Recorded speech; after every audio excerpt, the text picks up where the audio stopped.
গরমের আগেই এই পাখিগুলো শীতের মৌসুম ধরে এগুলো আসে। তা আমরা তো নিজেরাও শিকার করি না, এবং কেউ শিকার করতে আসলেও তাদেরকে আমরা সতর্ক করে দিই যাতে কেউ অতিথি পাখি শিকার না করে। আমরা সবসময় এই ব্যাপারে সতর্ক অবস্থানে আমরা থাকি এবং অবস্থান নেই। এখানে প্রতি বছর শীতের সময় অতিথি পাখি আসে, ওই আসে পরে আদার ঠাদার খায়। ওই কিছু মানুষ আসে ধরে নেওয়ার জন্য, শিকার করার জন্য আসে। আমরা তাদের প্রতিরোধ করি যে আপনারা এটা ধরতে পারবেন না, এটা অতিথি পাখি।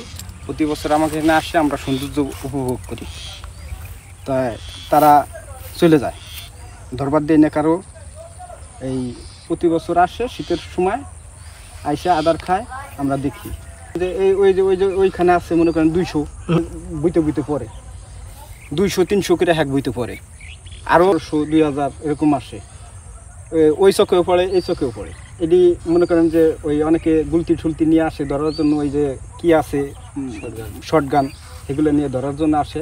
আমরা বারণ করি। শামুকভাঙ্গা পাখি, বক পাখি আছে, তারপর আপনার এই যে অতিথি পাখি আছে, তারপর পাখি, বক পাখি, শামুকভাঙ্গা পাখি।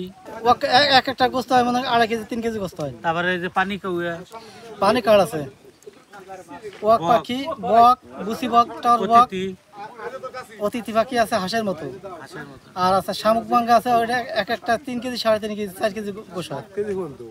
7 কেজি না, 7 কেজি আমি তো দেখিনি। 4-5 কেজি হয়।